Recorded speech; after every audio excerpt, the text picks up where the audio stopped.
Assalamualaikum warahmatullahi wabarakatuh dan selamat sejahtera, salam sihat kepada anda semua. Bersama kami Coach Dr. Shazif daripada iLive Clinic dan bersama kami dalam podcast Loving Life. Okay, right. So hari ini kita akan membincangkan satu lagi topik yang hangat. Tapi sebelum itu, apa kata kita recap balik podcast kita yang sebelum ini. Saya dapat banyak PM. Saya ada ramai yang PM saya.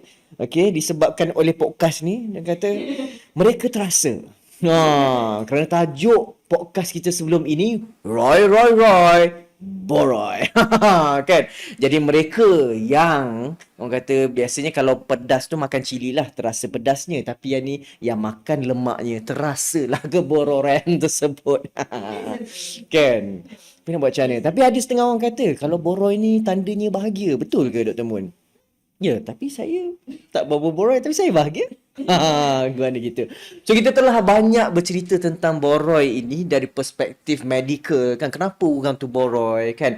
Dan daripada perspektif fitness juga kan. Adakah kita boleh hilangkan keboroyan tersebut menggunakan exercise regime lah. Contoh orang kata kena buat abdominal crunches, kena buat core exercise sahaja untuk kurangkan keboroyan. Ada betul atau tidak? Nak kena dengar podcast kita yang sebelum ni. Dan kita drill into kita punya dietary nutrition as well. Yes. Makan apa jadi boroi, Betul. makan apa yang apa yang auta. Yes. Kita cakap juga tentang emotional cost of boroi.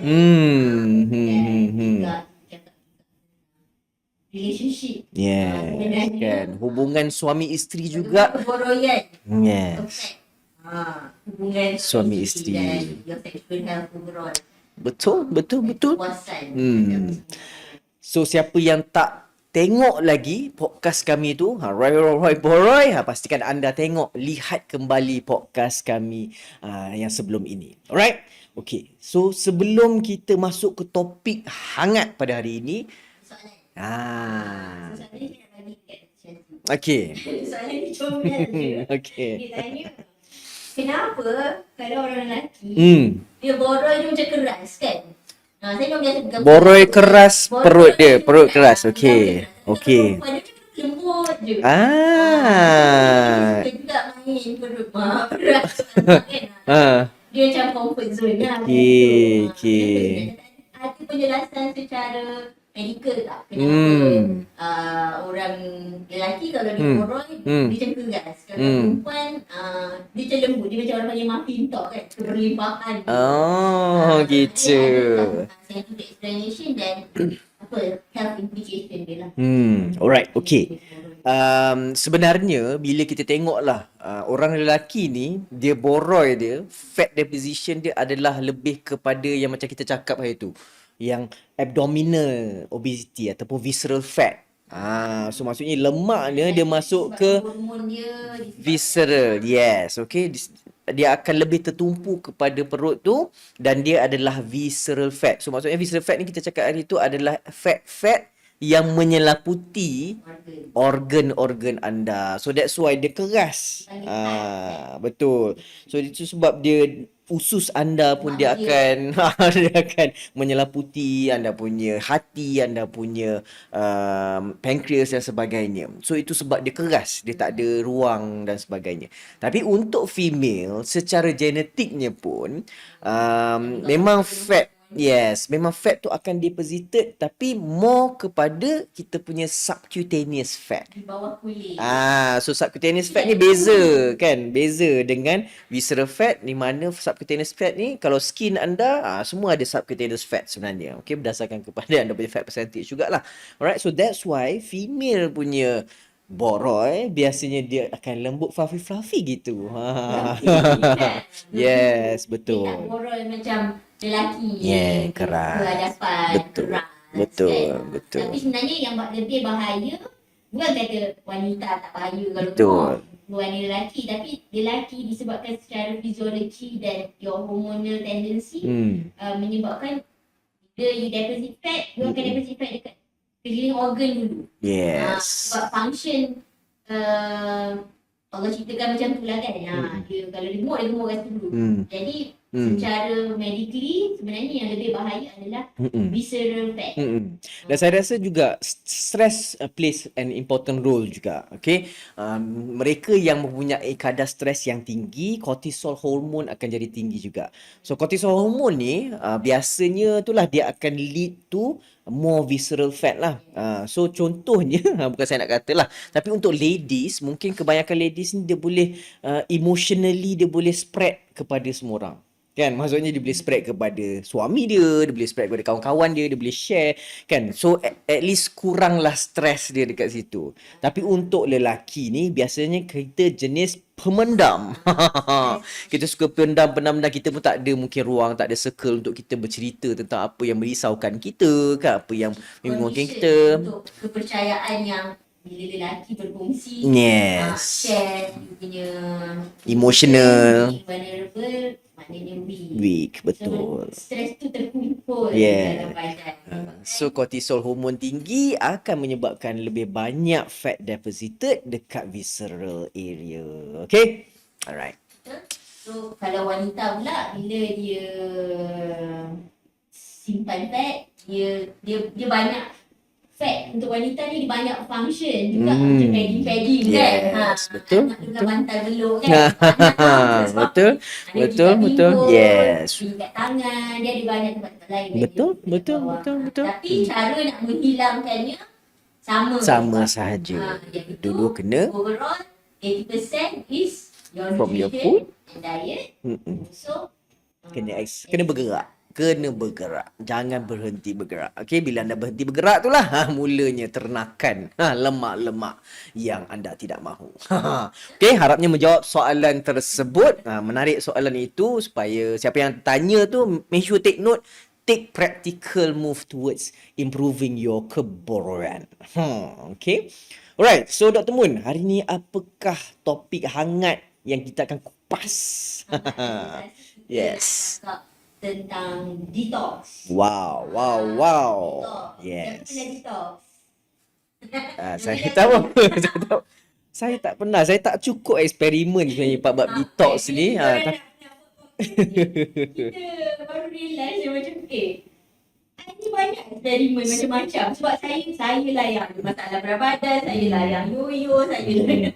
Dr. Syazrin Saya ni memang sangat ikut orang kata textbook lah, ikut textbook. Okay, the first line of management is lifestyle modification. So saya tukar lifestyle dulu sebelum saya ambil lah benda-benda yang mungkin boleh ni. So that's why saya punya main adalah makan pun agak-agak kadang-kadang senang, kadang-kadang susah, tapi exercise tu is a must lah for me. Kan? Alright, so detox. Okay, so detox ni nama panjangnya apa, Dr. Moon? detoxification. Okay. Mana takut lah pula orang kata detoxifu ke kan. Bunyi macam kedai-kedai kopi gitu. Alright, so detoxification. So what is basically detoxification? Detox ni basically proses pembuangan toksin lah. Yes. So D is removing, proses membuang, proses menyahkan, dan toxification tu adalah toksin. So kita nak buangkan toksin. Toksin ni datang dari mana? Apa sahaja proses kehidupan akan ada sampah. Ada sisa kumbahannya. Kumbahan dia. Apa je dalam kehidupan. Whether it is dalam badan kita ke, mesti ada proses pembuangan kumbahan, tak hilang ke. Pengkumuhan. Sistem pengkumuhan. So, Okay. tapi kenapa kita nak bawakan tajuk ni? Kenapa penting adalah sebab ramai orang yang macam tak tahu ada conditioning ke, ada dakwah ke, Ya. tak tahulah kan. Mazhab dia. Mazhab ke tentang membesarkan macam Detox. highlighting this detox as Yes. something yang Wajib. Ataupun membuat detox ni menjadi satu business. Dia sebenarnya tak salah sebab detox is normal process. Yes, betul. And tak salah langsung untuk kita do something untuk melancarkan proses ni. Betul? Ah, Cumanya ada setengah orang, mereka meletakkan detox ni as priority. Maksudnya bila dia nak tukar cara makan, dia nak tukar gaya hidup dia, oh aku kena detox dulu lah. Banyak sangat toksin ni, aku detox dulu baru aku boleh flow with the good habit lifestyle lah. ataupun dia Itu nak dia punya detox je, benda lain dia tak nak. Ataupun, betul. so tapi kita Kerana hmm, kerana ramai yang mengaitkan detox ini dengan kurus. So nak detox, you detox, confirm you akan kurus. Itulah dia punya mazhab di luar sana lah. iklan-iklan yang macam apa nama? Minum teh ni, Hmm. teh tu confirm kurus kan. Which is tak salah, memang dia Ada yang detox. ada yang proses yang dia boleh bantu. Tetapi bukan itu sahaja. Tetapi kena aware juga apakah Yang berlaku. potential benefit, apakah potential risk kan. What is the real evidence behind, supaya kita buat sesuatu dengan awareness, Betul. dengan kesedaran dan take accountability. Dan ilmu. Kan? You do. Yes. Kerana ilmu tanpa amal ibarat pohon yang tak berbuah. Yes, betul. Okay? Itu story tentang detox. Dr. Syazif ada tak barang story? Okay, saya pernah ada orang lah, ni memang family yang buat detox, dan yang ni kita panggil detox buah dia. Detox buah dan detox air. Alright. So apa yang dia lakukan, okay, ni memang family lah, ahli family saya yang terdekat dia lakukan adalah untuk tempoh masa seminggu ke 10 hari tu, 2 minggu tu, dia hanya boleh makan buah dan dia hanya boleh minum air saja. So dia banyaklah minum air, dia memang banyak, dan dia makan buah sahaja semata-mata. Tak boleh makan nasi, tak boleh makan kambing, protein semua tu. Adalah waktu tu memang kita panggil detox diet, one of it basically dia panggil. Alright. Yes. Okay. Tapi basically bukan program pun sebenarnya. Dia tengok Google. Lepas tu dia cakap, oh okay, boleh try lah benda ni. So yes, dia turun. Sebenarnya dalam masa 2 minggu tu dia turun 10 kilo. Okay, turun 10 kilo tau. Banyak lah. Alright. Tapi at the end of 1 month tu, memang turun 10 kilo in total. 10 ke 12 kilo in total. Tapi selepas sebulan tu, bila dia berhenti and dia start nak makan balik secara seorang manusia yang normal, berat badan dia shoot up balik 20 kilo bulan yang seterusnya. Dan antara saya tengoklah implikasi dia pada waktu itu sangat stressful. Okay, sangat stressful. I can imagine bila dia tak cukup makan protein, karbohidrat mungkin banyak, okay, daripada buah. Tapi itulah simple refined carbs kan. And then fat pun tak cukup kan, good fats pun tak cukup. So bila makronutrien yang tak cukup, badan dia sangat-sangat stressful lah. Dan dia pun sebenarnya nampak macam mana dia tak ceria tau. Orang yang diet-diet yang mungkin a bit extreme ni, kita akan nampak daripada muka dia. Because apa? Because badan dia not fulfill, dia akan rasa sentiasa lapar dan tidur dia akan sangat-sangat affected lah. So pada waktu tu ramai yang cakap ni healing crisis kan. You feel apa worse before you feel better. yes kan. Memanglah. Betul. Tapi it's okay kalau betul-betul healing crisis dan lepas tu you okay. Sustainable. Dia boleh sustain. Kalau healing crisis, dia crisis masa tu je dan lepas tu you akan okay. Tapi kalau lepas daripada fasa tu, you plummet your health and then you tak, benda tu tak tak function lah, tak bukan dalam healing crisis, tak healing ke apa dia. Betul. And satu lagi, ahli keluarga saya itu dia sebenarnya ada kencing manis. So sebenarnya bila dia buat diet tu, dia punya sugar jadi lagi haywire. Cuma dia memang jenis mungkin pada waktu tu tak makan ubat, tak check, so dia tak tahu. So after that sebenarnya bila dia check, dia punya blood result sebenarnya lagi haywire, especially bab gula dia lah. Because apa? Kita kena ingat buah ni kan, walaupun orang kata sihat-sihat kena buah kan, tapi buah juga tinggi gula. So that is why it's very important to choose your fruits as well kan, 3 servings per day kan. Betul kan. Musim-musim dia pula kan datang kan. Right. Okay. So itu saya punya pengalaman lah. Untuk personally, memang saya tak pernah detoxkan diri saya. Yelah, following a detox diet ke tidak, saya tidak pernah. Tapi saya ada pengalaman, ahli keluarga dan juga patients lah yang buat detox ni. Dr. Moon, ada pengalaman?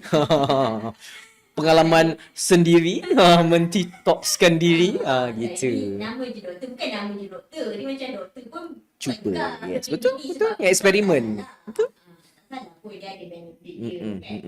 That's why it's important untuk you bila you nak buat sesuatu tu, you aware lah Tahu. your condition. Kalau Betul. you tak tahu, you tanyalah orang yang faham Yes. tentang situation body before you start on anything kan. So kalau macam saya sendiri, saya tak pernah detox yang ekstrim macam tu lah. Tapi pernah lah ambil macam teh untuk bagi berak kan. Bagi boleh buang air dengan lancar. Lepas tu ada juga lah makan benda-benda Membantu penghadaman lah. membantu penghadaman, benda-benda yang membantu penghadaman supaya lancar buangan tu. Sebab saya memang dari kecil Yes, betul. ramai orang mungkin macam saya juga dari kecil memang ada masalah susah nak buang air. So nak buang air ni bukan macam Dr. Charlie setiap pagi dia bangun dia minum segelas dia terus Deras. dia laju Kan? je kan. Bangsu Kan, itulah saya memang selalu macam kan bagi tu macam Kalau saya kan macam aduh kan petang tertentu lagi kan. kan. Saya rasa ladies mengalami Yes. more constipation compared to And, males lah kan. dari baby lagi even anak-anak kita orang tu yang lelaki tu Lagi semua elok. kalau yang perempuan tu ya Adalah kan nak berak dia terguling-guling kat tepi tu kan, menangis kan. yang sama je. Betul? I think probably is associated with kita punya gut microbiome juga Dan satu lagi adalah movement sebenarnya. pergerakan. Yes. Lelaki lebih banyak bergerak kan. Dan kalau kita tengok sebenarnya kalau hospital pun kalau selepas surgery sebagai contoh kan, surgery usus ke kan, perut ke, untuk kita kembali dia supaya dia tidak constipated kan, kita suruh dia cepat-cepat bergerak. So that dia boleh buang. Lambat lah Betul. buang. Dan nak kena makan Satu ubat tekanan pula. ubat berak pula. Betul. Tu kalau kena makan ubat berak tu berak tak apa. Ini kalau tak Betul. boleh nak kena masuk kat pun tu Ya, trauma. kan. Jadi dia serap dia keluar macam tu kan. Kanak-kanak apa semua Betul, trauma betul. ni dia simpan tau dalam badan. So anyway, Okay. saya pernah lah cuba betul. untuk detox, makan Teh, produk macam so, teh, okay. macam yang berasaskan aloe vera ni untuk orang panggil cuci usus lah bahasa ni dia kan. Walaupun saya secara medicalnya macam yelah dia macam Skeptical antioxidant je. lah Right. sebenarnya Okay. ataupun reduce inflammation. Memang betul pun aloe vera tu Aloe vera, yes, property, betul. memang ada researchers yang menunjukkan dia mengurangkan kadar inflammation atau keradangan. So saya adalah cuba benda-benda macam tu. Yes. Ada benefit Apa impact dia? Yes. benefit dia adalah untuk melancarkan pembuangan air lah. Tapi secara overallnya kalau saya buat tu je memang tak ada ni lah. Tapi disebabkan saya doktor, so saya faham lah. I understand that bukan itu je yang boleh menguruskan. Tapi bila saya nak kurus tu, bila saya start untuk ambil meal yang meal prep, kan kita bayar mahal meal prep, ataupun saya mula ambil meal replacement protein yang untuk mahal harga dia kan. Macam contoh kita makan nasi biasa mungkin boleh bawah dari RM10 kan. Tapi kalau ambil meal prep tu satu meal dah RM15 kan. Paling murah kan, yang berkualiti. Meal prep pun sama macam tu juga. Jadi bila kita dah start, lepas tu kita dah start exercise, dan saya ambil lah benda-benda detox ni untuk membantu melancarkan. Dan memang yes, bila kita lancar buang air tu memang rasa perut lega kan. Tak ada nak stress fikir pasal tu, pasal bila aku nak berak ni berapa hari tak berak. Kan? Would you say that you are quite dependent on makan benda-benda detox ni untuk you lancar? So bila you stop tu dia jadi balik masalah constipation tu. Yes. Sebab So apa you saya, sebab saya independent. tahu dah. Saya tahu sebenarnya sebab apa doktor ni macam tu. Doctors are the worst patient Yeah, sebenarnya. betul. Sebenarnya kita dah tahu dah kena makan fiber je. Tapi Yes. tak sempat. Bayangkanlah aku duduk kat emergency department tu, nak kencing pun tak sempat. Apa lagi nak makan Kan, buah-buahan, selamat tak pakai berapa tube hidangan, kencing. 5 a day lah bagai kan. Tiga. Ha? 3 servings per 3 day. servings a day Kau 5 a day itulah dakyah juga. Tapi 5 bagus lah. Boleh 3 to 5. So macam tu lah. Tapi saya tahu juga kawan-kawan yang ramai je even kalangan doctors pun. Sebab kita nak cepat. Kita suka quick fix. Yes. Kita Betul? suka quick fix. Siapa tak suka quick fix kan? Betul? Minum terus kurus. Minum je terus kurus kan? Minum je ni Seram, kurus kan? kan? Ada yang jenis-jenis macam Kan? tu. Dan banyak sebenarnya association of produk-produk kurus ni yang saya minum ni, saya makan ni terus lancar kan. So dia mengistimbatkan, faham ke? Istimbat. Dia merelatekan sebenarnya bila you ambil Dah produk ustaz dia. kurus ambil produk kurus ni, you buang, bila you lancar you buang tu, confirm kalau you timbang selepas you buang tu, confirm lah berat badan you turun. Ya, So sebab banyak dia buang macam air tu. sebenarnya. Kan, you buang air, you buang bahan buangan dalam you punya badan dan bukannya lemak kan. Benda yang paling cepat nak turun adalah air. Yes. Air kita ada 70% of our body is water. So kalau air tu turun, Betul? dah sasalah memang berat you akan turun. Inilah yang dinamakan selalu berat yoyo. Sebab itulah ada yang kata jangan timbang. Kalau sebelum ni kan ada terlalu kata kerap. the negative effect of terlalu kerap timbang. Yes. You akan timbang sebenarnya tu berat air je yang hilang. So, tapi saya pernah kerja dekat emergency. Dr. Syazri pernah kerja dekat bahagian ICU. I'm sure you pernah jumpa patient-patient yang ambil supplements dan jadi masalah. Saya pernah jumpa. Tapi dia bukan one issue lah. Maknanya dia memang dah ada. Saya ingat saya pernah jumpa cardiac arrest. Maksudnya dia datang-datang jantung dia dah berhenti. Kan bila kita tanya ada masalah kesihatan apa ke sebelum ni, memang ada lah kenyamanan darah tinggi tapi yang muda. Dia maksudnya dia concern lah kan. Muda, lepas tu dia ambil dia ada ambil detox. Dia ada ambil detox. So tak pastilah apa. Tapi dia punya cardiac arrest tu adalah disebabkan oleh ketidakstabilan elektrolit lah. Tak stabil elektrolit. So bila you detox, you berak banyak sangat, lepas tu you berak air. Kalau cerit berik ni, biasanya garam dalam darah, biasanya potasium tak okey. Dan memang masa tu saya ingat potasium dia sangat low atau sangat tinggi, saya tak ingat. Tapi bila cerit berik ni memang ada ketidakseimbangan sehingga menyebabkan dia ada cardiac arrest lah, disebabkan dia memang ada pun comorbidity tu orang panggil, darah kencing manis, darah tinggi tu. So itu yang berbezanya lah dia punya pasangan bagi tahu kan. Ni apa, klien tu ada patient tu adalah wanita. Anak kecil lagi kan. Maksud kita macam kenapa kan nampak macam sihat, nampak macam orang yang macam fit lah kan. Rupa-rupanya dia ada ambil detox. Itulah yang husband dia bagi tahu. Dan satu lagi yang saya pernah jumpa dekat ICU adalah orang yang ambil detox punya produk yang sampai menyebabkan dia ada kegagalan buah pinggang. Sebab kadang-kadang detox ni bukan detox je kan. Yes, because biasanya kadang-kadang that's why kita kena berhati-hati memilih produk yang kita ambil dan apa yang kita masukkan dalam badan kita. Because some of it basically dia ada added ingredient yang boleh mengstreskan anda punya kidney. So cuba bayangkan badan kita memang dah ada detox dia sendiri dah. Nanti kita bincang lebih pasal tu, tapi bila dia ambil lagi produk ni, dia akan lebih menstreskan buah pinggang tu untuk keluarkan lagi toksin-toksin ataupun ingredient-ingredient yang mungkin tidak boleh digunakan dalam badan kita. So apa yang berlaku adalah dia lebih streskan dia punya buah pinggang. Sebelum ni memang dah ada masalah buah pinggang, tapi mungkin dalam stage 3, stage 4 sahaja, tapi disebabkan oleh pengambilan produk tersebut untuk tempoh masa yang lama. Saya rasa dia ambil waktu tu 3 bulan.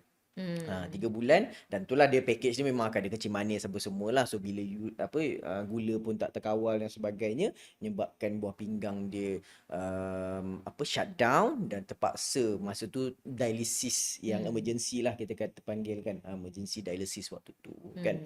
So that's why sangat-sangat penting untuk kita bagi anda aware bahawa yes, some of it is very safe and you can take it and it's beneficial, but some of it especially bila ambil tu yang mungkin cirit kan. Dan bila cirit ni biasanya air dalam badan pun akan kurang kan. So bila air dalam badan kurang pun sebenarnya akan menstreskan anda punya kidneys jugalah. Boleh leading kepada kegagalan buah pinggang. Dan kita bukan nak cakap tak boleh detox. No, Tak.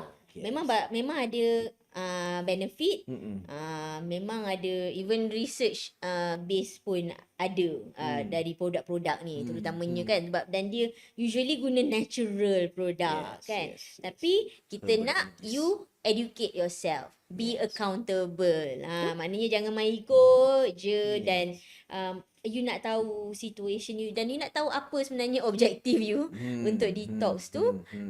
Dan you nak tahu, you nak buat benda yang berhasil dan sustainable lah. Betul? Betul. Okay. Hmm. So, Dan mungkin kita mungkin cerita sikit lah kan pasal kita nak masuk bab detox ni kan. Sebenarnya detox ni pun sebenarnya naturally adalah badan anda ni adalah organ yang paling powerful dia punya detoxification dia sebenarnya. Each and every banyak sistem dalam badan anda sebenarnya yang sentiasa mendetoxkan diri anda. setiap sel pun ada dia punya sistem detox dia. Detoxification dia sendiri kan. Dan the biggest organ yang biasanya melakukan detoxification ni adalah kita punya hati kan. Hati sini Liver. hati ni lain. Hati ni macam ni je. Hati sini ada detox, okey. Banyaknya menggunakan enzim-enzim kan 1.50 apa semualah.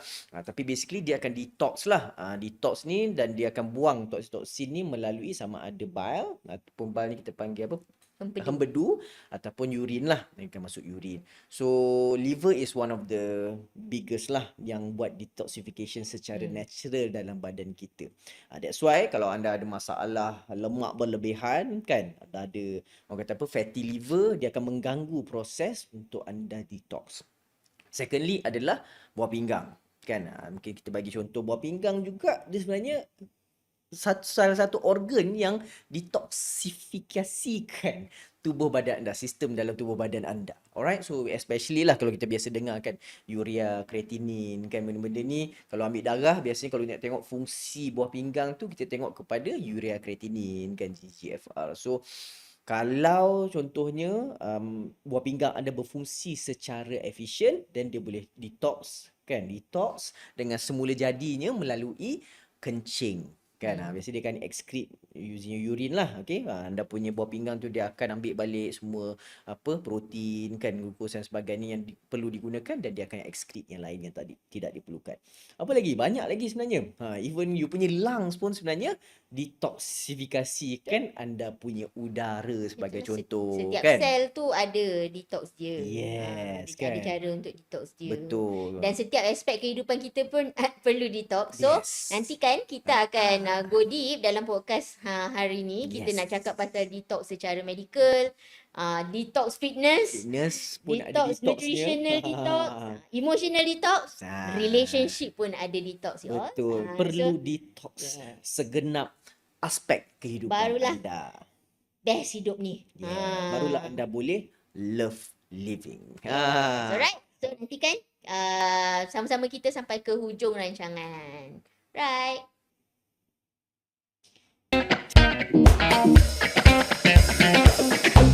Alright. So, sekarang kita nak get deep into subtopik pertama tentang detox ni di bahagian kesihatan pula. Kesihatan dulu.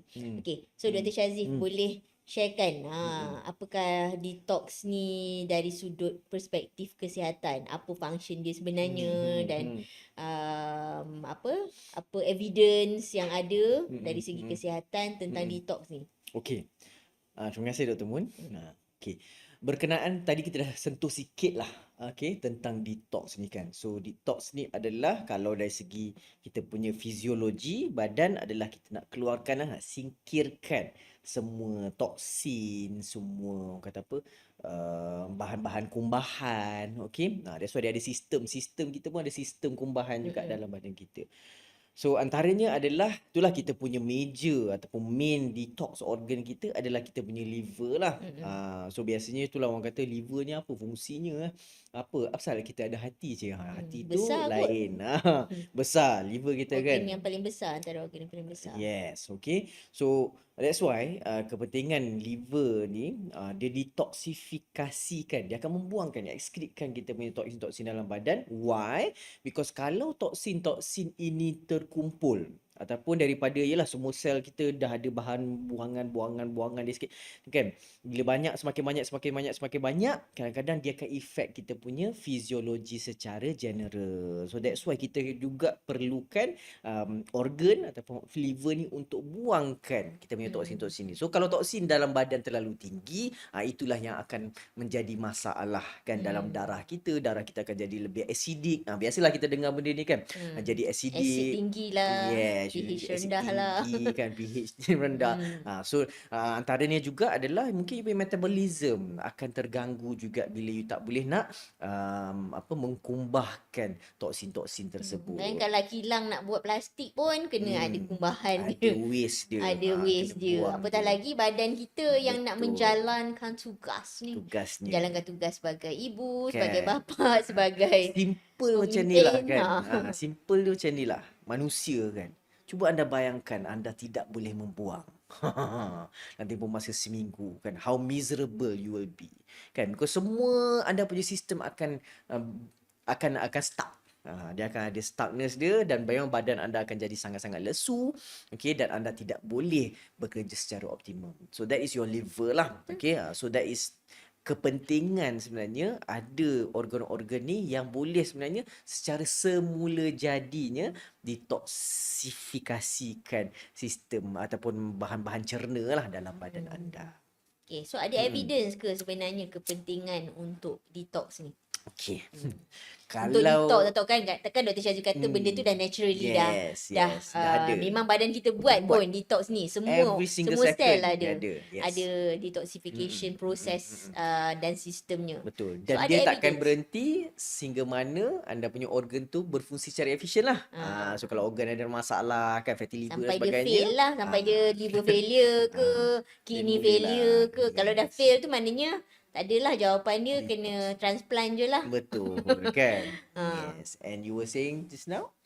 Evidence. Evidence based. So kalau mengikutkan systemic review lah, systemic review ni basically adalah mereka biasanya akan ambil banyak research dan dia akan keluarkan kumpulkan semua research yang satu bercakap pasal conclusion detox. lah. So paling biasanya orang kata apa, dia punya paling kalau orang kata hadis kan yang paling paling kuat tu, Rojih. paling kuat tu adalah systemic review ataupun meta analysis lah kita panggil dalam bidang research kan. So kalau ikut systemic review memang tak ada compelling evidence yang kata detox daripada luar ni bukan detox dalam badan. Detox daripada luar yang kita ambil ni betul-betul boleh detoksifikasikan kita punya sistem. Okay, memang tak ada compelling evidence. But saying all that, dia ada juga membantu in terms of memudahkan sistem pembuangan kita kan, meningkatkan kita metabolisme badan. Yang tu ada evidence sedikit. Cumanya dia ada risiko-risiko dia lah. Because orang yang ambil detox ni antara risiko dia lah, mungkin saya boleh sharekan kat sini, kebanyakan daripada mereka akan ada nutrient deficiency. Macam saya cakap tadi lah, contohnya dia makan buah dengan air je kan untuk 2 minggu straight. So dia akan ada kekurangan nutrien kat situ, makronutrien dan sebagainya. Yang keduanya adalah mereka-mereka yang kehilangan banyak air daripada penciritan yang berlaku kan. So bila air keluar, bila kalau contohnya especially kalau orang yang cirit birit kan, yang even muntah-muntah ke food poisoning pun biasanya garam akan keluar sekali.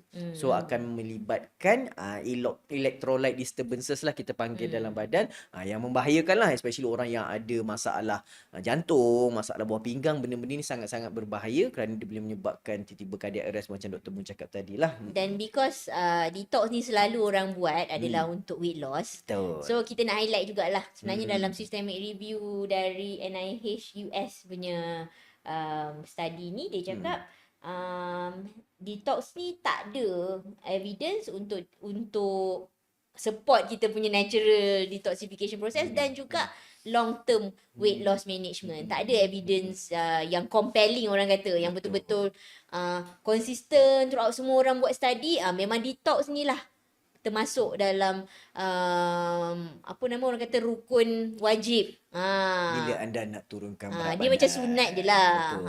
Dia boleh membantulah Boleh serta-serta membantu proses. dapatlah tambahan. Tapi itulah dia dapat ada support. risiko dia kat situ. Dan yang paling nak take note adalah ada risiko lah macam Dr. Syazri cakap tadi. Yang saya dengar adalah tentang electrolyte imbalance, tentang kehilangan terlalu banyak air, dehydration, dan juga tentang nutrition. Yes. Nutrient deficiency. Nutrition Tidak cukup deficiency. nutrien dalam tubuh badan. Sebab kan jenis-jenis detox lah yang selalu orang buat ni. Betul. Yang juice detox lah, water fasting lah, Kan. maksudnya dia minum air je seminggu. Betul. Kan. Betul. So banyak sebenarnya online stories kan. Ada orang ada sebenarnya kalau you tengok ada yang kita tengok orang buat juice cleanse kan. Kita juice cleansing maksudnya dia minum juice je. So ada orang yang memang dia report rasa lebih sihat, energi meningkat, turun berat badan. Tapi ada juga kes-kes yang buat 7 hari water fast. Tiba-tiba terus masuk emergency. Betul. Kerana severe dehydration. Bukan Dehydration. severe dehydration. Water fasting kan. Maksudnya dia puasa terus. Puasa dia mungkin dia minum air je ataupun ada juga yang puasa dia tak minum air. Kan. Itu lagi bahaya lah. Maksudnya dia juice sahaja. So kita kena tengok lah. That's why everything needs balance. Kan. Kita sangat mempromosikan balance. Bila mana anda nak gunakan detox ke apa ke, mesti ada something yang backup benda tu. Dengan clear education lah. Jangan kan. ikut sembrono je kan. Kenapa? Boleh. Mungkin you nak try. Okay, maybe saya nak try lah. Pasal manusia ni kalau dia bereksperimen, dia lebih tahu sebenarnya. Bila badan dia sendiri mengalami, aku ambil lah detox ni nak rasa macam mana kan. Rasakan. Saya pun try. Kan, macam Dr. Moon kan. Dia suka try. Try. Supaya anda boleh rasa dan anda boleh cerita balik. Rasanya macam ni. So that's why it comes back to sebenarnya kita punya advice adalah untuk anda sustain kan. Kalau contohnya nak try tapi you nak sustain, you nak top up benda tu, it comes back to your lifestyle which is you punya dietary kan, macam mana you nak makan apa semua, you punya hydration especially, minum air cukup ke tidak, 8 gelas sehari ke kan, ataupun cara lain kalau nak kira hydration ni adalah 23 kg body weight adalah 1 liter. 1 liter air. So, itu boleh kira kalau juga. 60 69 3 liter lah. Senang nak kira. Okay. So tu satu lagi kan, hydration macam mana. And then macronutrients juga sangat-sangat penting for you to support kan. Bila anda hilang banyak salt ke, ataupun memang kalau gula anda tiba-tiba terlalu tinggi, ambil jus setiasa kan. So you need to know kan macam mana nak kenyangkan balik, nak fulfillkan balik keperluan nutrisi dalam badan anda. Kan? Dan bila kita cakap pasal detox ni, yang kita sangat risau adalah kalau you detox sampai organ you fail. Sebab kebiasaannya orang buat detox ni, kalau contohlah dia macam just juice cleansing ke, ataupun just macam orang kata water je. Water tu bahaya juga. Tapi macam dia yang kita risau tu macam ambil produk atau tak cukup minum macam tu kan, tak cukup air, dehydrated sebabkan terlalu banyak membuang ke. Yang kita risau kalau organ failure. Macam kita sebut tadi, organ ni ada tu je lah. Organ kita buah pinggang ada 2 je. Liver ada 1 lah. Kan? Walaupun dia banyak segmen-segmen dia. Ada banyak, tapi itulah je yang kita ada. Betul. Dan kalau organ tu fail, dia akan fail tu maknanya dah gagal. Gagal berfungsi, failure, memang kena gantilah. Sebab itulah dialisis. Dialisis tu adalah untuk mengganti fungsi kidney, buah pinggang. Tapi kalau liver fail, tak ada. Tak ada. Adalah ubat-ubat yang untuk support, tapi tak ada. Dia memang ubat dia adalah transplant, which is very long list. Betul. Dekat Malaysia ni sangat susah nak dapat. Dr. Syazri pernah kerja dekat bahagian transplant. Sangat susah nak dapat. Sangat panjang list. Tak list banyak apa? pakar yang boleh buat pun liver transplant yang successful. Tak banyak kat Malaysia kan, berbanding dengan overseas dan sebagainya. Dan dia sangat strict lah sebenarnya kan. Dia ada dia punya priority. Dia mungkin dia bagi kat orang muda, orang yang tak isap ukur, orang yang tak boleh menjaga lifestyle. Semua tu dia ada priority Dan dia. bukannya Tapi tak ada side effect. Kalau you dapat pun liver tu dan dan memang risaulah kalau failure. Betul. Sebab dia tak boleh patah balik dah. Yeah. So that is why sangat penting untuk you tahu your baseline health health condition. Betul. So at least you nak kena ada screen dulu sebelum you buat anything, sebelum you take in anything. You have to really, be mindful of how precious your body is. Yes, betul. Kalau you tanya pada orang yang dah mengalami kegagalan ni, you will know how orang kata apa, suffocating lah sebenarnya. It's a suffer, and then mentally, emotionally, Semua physically juga kan. Especially kalau anda bayangkan orang-orang yang kegagalan buah pinggang end stage renal failure kan, dia kena dialisis tu 3 kali seminggu wajib. And every session is 3 to 4 hours tau. itu kalau tak ada masalah apa-apa. Yes. Kalau susah nak ni ke, ada masalah ke dengan fistula Betul, ke. dengan ada apa, tempat kita nak cocok tu semua kan. Jangkitan kuman. Jadi pula masalah lain. Dan dia juga akan melibatkan anda punya ahli keluarga, orang yang nak bawa anda ke pusat dialisis tu. So it's a domino effect. Kalau liver failure pula, perut you akan konsisten, Yes. kembung banyak air, Betul. diboroi yang lain. Yes, You itu akan part kuning, ascites. mata kuning, jaundice, kan busung orang panggil. Betul. Yang dia selalu So, datang. hargailah diri anda. Tak ada masalah nak cuba detox tapi with knowledge, with mindfulness, dan kalau you tak gerti, belajar. Kalau kau check, jumpalah. letak je dekat chat GPT pun dia boleh keluarkan. Please give me evidence based, safe, ni for detox ke, for dieting plan, I want to lose. You masuklah dalam chat GPT kalau tak nak jumpa doktor pun. Kan. Sangat penting untuk get yourself educated, but you kena tahu your baseline medical condition dulu supaya you tahu, this is because of my detox ke tak. Betul. Maksudnya Dr. Moon cakap kat sini, baseline medical condition adalah dengan ambil darah lah sebenarnya. Yang tu basically because benda ni kita tak nampak kat luar. Ambil Kan darah, buah buat pinggang check pun, up. Buat check up. buah pinggang pun kita tak boleh keluar tengok kan nampak cantik ke tidak kan. Tidak. Alright, tapi basically need to do your bloods. So kami sangat-sangat menggalakkan anda check kan, walaupun anda muda lah 20 tahun ke 30 tahun ke, sebelum anda ada penyakit-penyakit ni, baiklah anda check dulu kan your baseline Biasanya berapa. yang muda-muda ni yang excited nak buat pelik-pelik ni kan. betul, Masa betul. tu lah nak kahwin lah, apalah. Saya detox masa nak kahwin. Tapi kahwin kan? juga alhamdulillah. Nasib baik. Sempat ke kahwin. Kan. So need to know your body externally dan juga internally lah paling penting. Pasal benda ni biasanya komplikasi ni sangat lambat.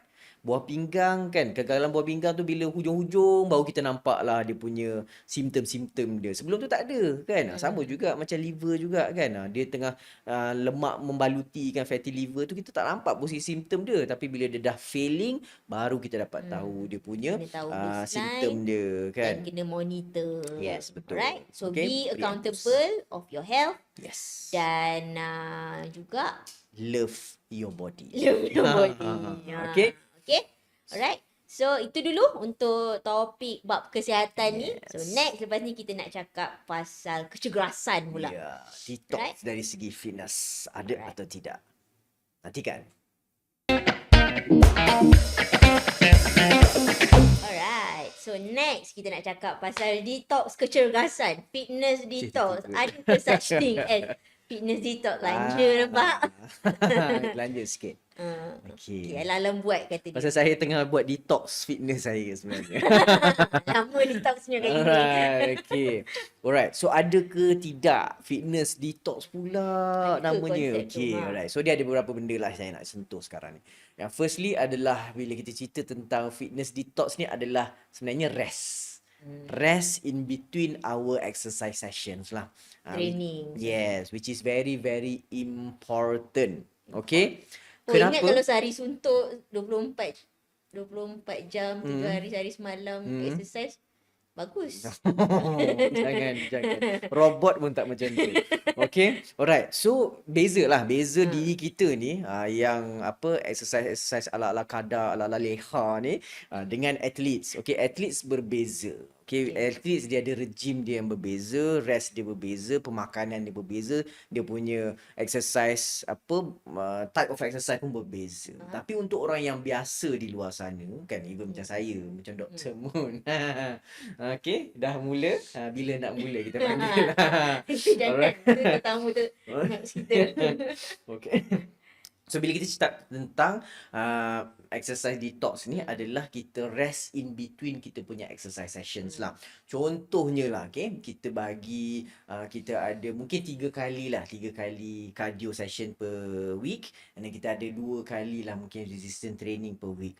So in between that biasanya kita kena rest. Why? Pasal kalau kita tak rest, biasanya dia akan mendatangkan bahaya kepada kita punya sistem tubuh badan. Especially bila kita exercise ni sebenarnya muscle anda akan kita panggil ada micro tear. Okey, seorang dah keberat, dia akan ada micro tear. So micro tear ni lah sebenarnya yang akan membuatkan muscle anda menjadi lebih kuat, stronger, dan yang nak besar dia akan besar lah disebabkan oleh micro tear tu. So micro tear tu dia kena repair lah. Dia ada tearing, dia ada koyak sikit. So koyak ni kita Patut kena tak sakit. repair. Yes, okay. No pain, no gain. Gitu. Pain no gain. Okay. So dia akan koyak sikit. So bila koyak ni kita nak kena recover balik. Dia kena repair balik. So how can that happen? Itu boleh berlaku hanya kalau anda ada recovery. Kita panggil recovery lah ataupun rest in between anda punya exercise session. So that's why evidence shown that even though kalau anda buat resistance training lah, anda pergi gym, so in between every set tu, mereka yang mungkin rest minit 2 minit, dia punya level of muscle tu lebih tinggi, lebih optimum daripada orang yang terus buat aku nak save masa ni 20 saat tak rest pun, dia terus buat. Yang tu sebenarnya lebih risk untuk injury satu, dan muscle dia sebenarnya tak begitu kuat ataupun besar pun sangat. So itu adalah evidence lah. So that's why you need to Patutlah rest dalam in heat between. tu dia ada rest. Yes, betul lah. So heat tu berbeza lah kan. Resistance Tapi training berbeza. maksudnya So you need to have perlukan rest. ada Betul, rest. Selain betul. daripada for your cardio to Yes. to To cope up relax with balik. untuk relax balik. To turunkan Selain anda punya daripada- heart rate. Yes. Ah. Perlu So- juga untuk your muscle to recover. Yeah, So betul. apa benda aktiviti untuk physical detox ni? ni. Okay. Rehat je ke, tidur je ke? Dia pergi macam ni lah. wayang ke? Satu saya nak Urut bagi tahu. ke? Saya nak bagi tahu. Fitness ataupun exercise detox ni jangan ambil masa terlalu lama. Ada setengah orang kata, oh ni detox. Dah sebulan kau tak exercise, dah kenapa detox kononnya? Okay, tak adanya. Alright. So kalau anda exercise sebenarnya in between days tu, sebenarnya contoh kalau anda buat resistance training, so satu hari Isnin anda exercise, so mungkin Selasa anda bukannya berhenti terus. Kita panggil active recovery. Okay, so active recovery ni apa anda boleh buat adalah macam simple lah. Anda buat light jog ke, anda buat yoga ke, anda buat stretching ke, itu adalah active recovery. So maksudnya tak bergerak langsung. So, Alright. And then mungkin hari Rabu anda start balik. Okay. Start balik dengan another regime. Okay. So Khamis anda relax balik, active recovery balik. Jumaat the same thing. Okay. So kalau anda boleh lazimi every single day bergerak, then that is better. Tapi kena ada lah. Okay. Intense, relax. Intense, relax. Intense, relax. Okay. Yang keduanya adalah yang paling penting sebenarnya kan, adalah tidur anda. Itu yang sangat-sangat penting sebenarnya, yang ramai orang culas dan yang tak boleh tewas. miss buat setiap hari. Yes, yang tewas dalam ni adalah tidur kan. Tak pernah nak cukup 7 hingga 8 jam setiap hari. Dan tak peduli sleep. tentang kualiti. Yes, betul. Kan dia rasa okey, tak apa. Pergi Asalkan gym pun tidur je. dah tengah-tengah malam dah. Kan pukul 11, pukul 12 baru pergi gym. Pam. So bila you pump, especially bila you buat high intensity punya training, you punya brain akan sangat alert. So akan mengganggu you punya sleep quality sebenarnya. So that's why the timing of exercise is important as well. Tapi kalau boleh jangan mengganggu tidur anda. Because apa? Tidur ni especially bila anda tengah deep sleep, you punya third stage of sleep tu, itulah time you punya masa nak recover. Saya pernah sebenarnya personally saya pernah melalui satu intense regime. Dia maksudnya at least 5 ke 6 hari terus pam training untuk event lah, untuk event Ha. kan, pam. So apa yang saya notice pada badan saya waktu itu adalah gain dia tak banyak pun. Gain ni maksudnya tak adalah besar ke, tak ada rasa lebih strength ke, tidak. Okay, tapi fatigue tu yang lebih. So even though bila you nak start the next regime dia esoknya tu, you akan rasa sangat-sangat letih. Dan satu lagi saya rasa disebabkan oleh saya punya kita panggil dalam badan kita ni kita ada glycogen store. Okay, so bila kita makan karbohidrat sebagai contoh, dia akan storekan energi ni sebagai glycogen. So kalau kita tak penuhkan balik kita punya glycogen store, kita akan kurang energi untuk the following punya exercise training lah. So apa yang berlaku pada saya waktu tu, memang rasa first second day tu kira okey lagi. Third day, fourth day dia akan jadi lemau dah. Even saya punya tidur pun terganggu pada waktu itu. Kan? At the end of the Maksudnya week, dengan isteri macam mana? isteri dah cerita lah. Balik-balik dah letih, faham lah kan. Lepas tu sakit pula badan dia, sakit because bila you sakit tu, you tak sempat nak recover, memang sorry lah kan. Bila kita buat, contohnya biasanya akan ada sakit sikit mungkin lower back kan, sakit dekat otot-otot ni kan, kaki tak boleh berjalan. Memang dengan isteri tu, kita panggil sayonara. kita tak ada touch and go dah, kita smart tag je terus kan. Okay, Lalu je. Nanti lepas event lah kita jumpa balik lepas tu gitu. kalau isteri To be beragam continued. macam mana? Itulah dia. Dia fikirlah sendiri. kan. Rasa macam nak kuat, rasa macam nak, Yes. rasa macam hebat kan. Betul, Tak nak betul, rest betul, kan. betul, Tapi Itulah yang berlaku sebenarnya. sebab itulah dalam hidup ni Allah ciptakan siang dan malam. Yes, Malam untuk berehat. Untuk anda berehat sebenarnya. Kan. Betul? So apa jadi bila you tak ada fitness detox ni? Apa jadi kat orang? Biasanya you akan overuse satu, dan sangat prone untuk you dapat injury. Okay, saya rasa bila saya buat intense training macam tu back to back, biasanya saya akan affected saya punya lower back. Okay, because bila you buat banyak heavy lifting kan, upper body ke lower body ke, biasanya you punya pinggang ataupun pinggul ni akan digunakan secara banyak jugalah. So biasanya injury tu akan berlaku kat situ. So bila dia tak sempat nak recover, injury tu boleh jadi chronic pain. Maksudnya sakit tu dia akan jadi kronik, yang membuatkan lagilah limitasi kepada your movement dan sebagainya.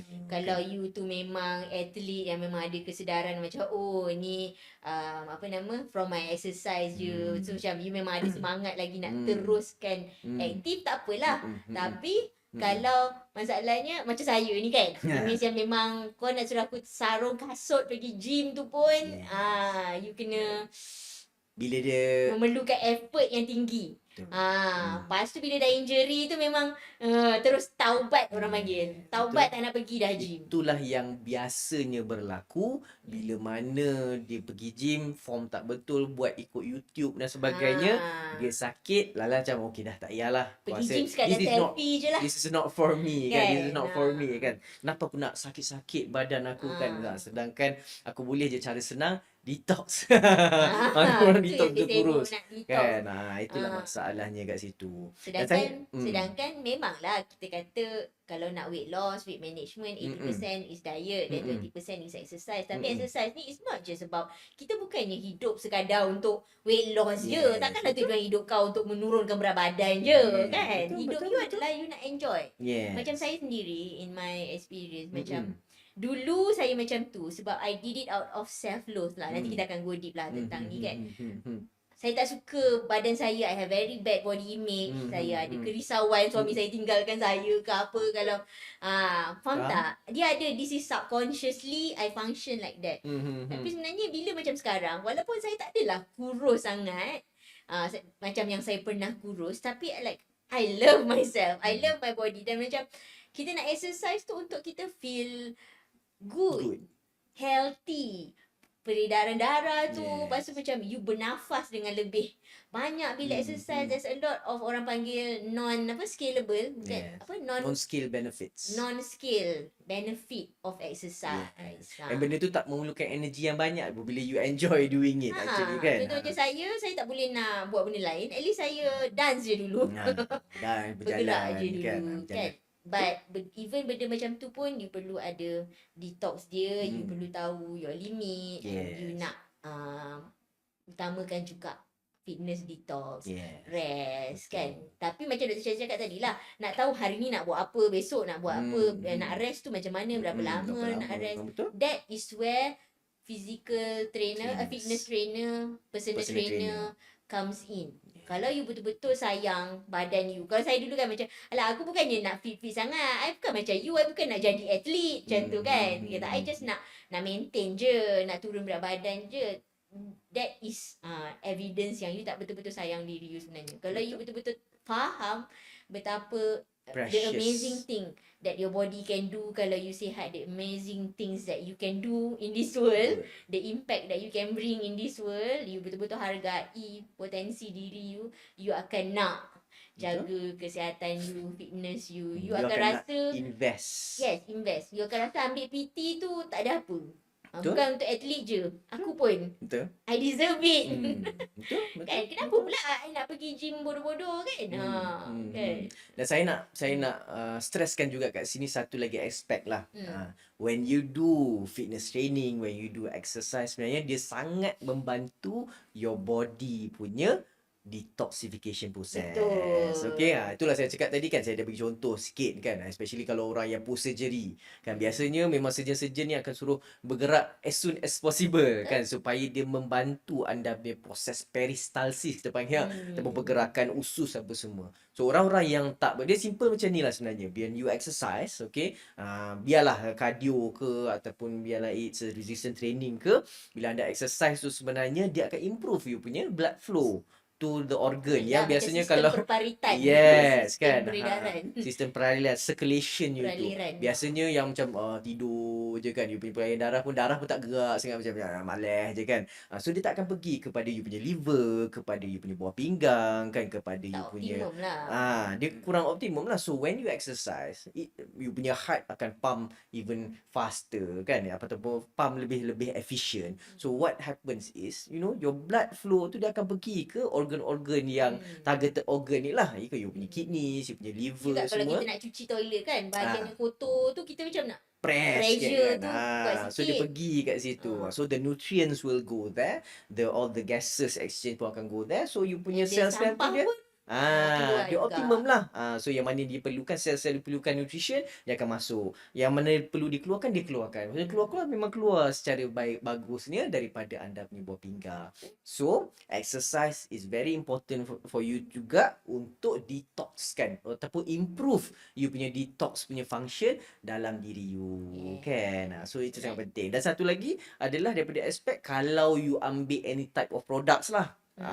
Kan orang-orang yang ambil products ni, the problem is dia tak bergerak. So bila dia tak bergerak, dia ambil juga produk, itulah masalahnya, produk tu akan berada dalam tubuh badan dia untuk tempoh masa yang lama. Itu menyebabkan biasanya ada complication lah.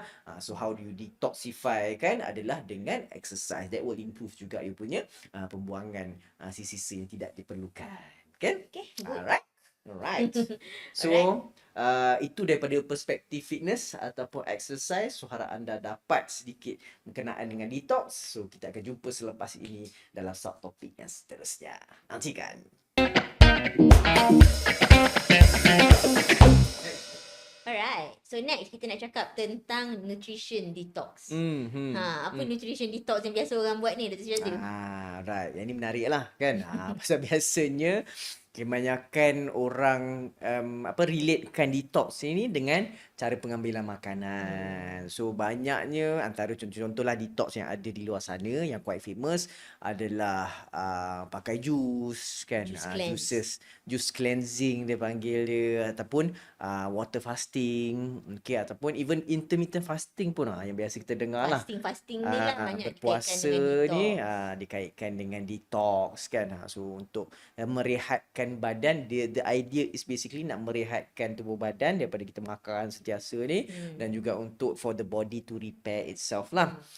Memang ada evidence okay yang mengatakan bahawa yulah IF ni membantu dari segi itu, tapi untuk mengatakan bahawa it's the ultimate option untuk anda detox dan untuk anda menurunkan berat badan adalah IF, saya rasa dia agak keterlaluan katakan dekat situ. Tapi it does help in terms of membantu balik fungsi pencernaan, fungsi kita punya badan, metabolisme badan pun dia akan membantu juga bila kita melakukan diet-diet ini. Cumanya bila contohnya kita ambil jus punya detox punya diet lah, apa yang berbahaya adalah bila kita juicing ni dia akan menyebabkan sebenarnya because kita pakai banyak buah-buahan, certain types of juices ni yang terlalu memang jus semata-mata saja, dia tinggi kandungan gulanya. Okay, so bila tinggi kandungan gulanya tu, kita takut pula lah at the end of the day sebenarnya you punya kalori still tinggi walaupun you mungkin tak makan benda lain. And then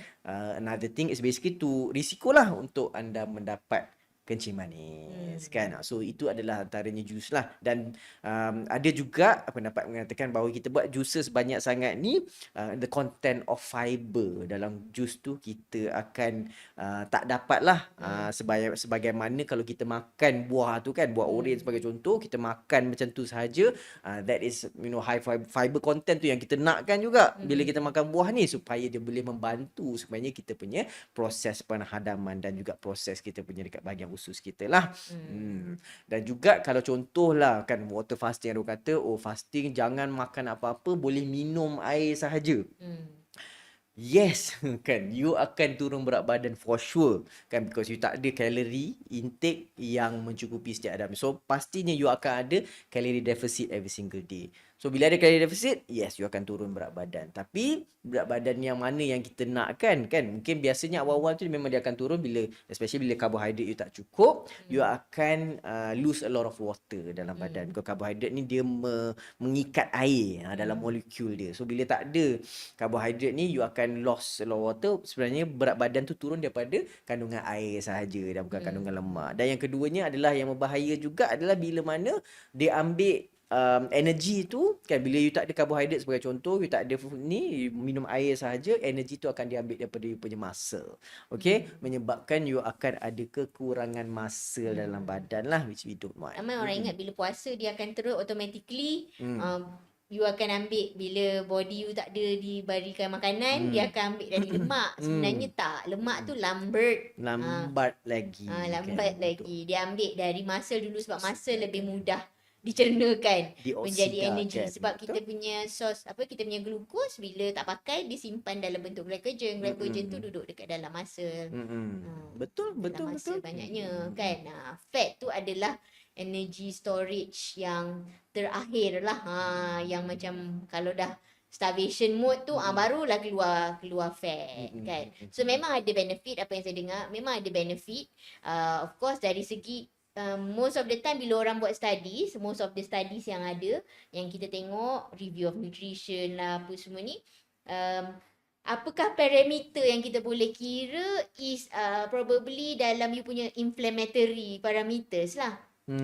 Contoh dalam blood result kan, biasa apa yang kita buat kan, kita tengok ESR, erythrocyte sedimentation rate. Lepas tu CRP. sebab you all akan biasa dapat kalau you buat wellness punya ni, this is the ni yang you boleh tengok lah. ESR you, homocysteine selalu orang tengok. Lepas tu ada juga yang ambil high sensitivity CRP.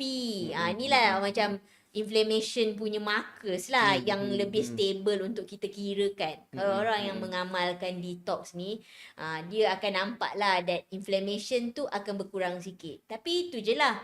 Kalau macam detox yang benda-benda lain yang macam nak kata, you detox you punya processed food lah, detox, macam mana nak quantify benda tu. So sebab tu lah kita kata tak ada compelling evidence. Adakah detox nutrition ni boleh contribute to your overall health or even help in your weight loss? Yes.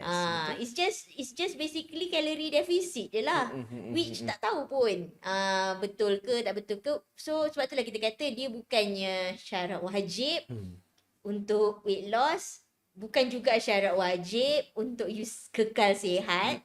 Sebab sebenarnya macam Dr. Shazif terangkan banyak lebar tadi, badan kita memang ada sistem. Dia memang akan sentiasa make sure kita balance kita membuang benda yang kita patut buang.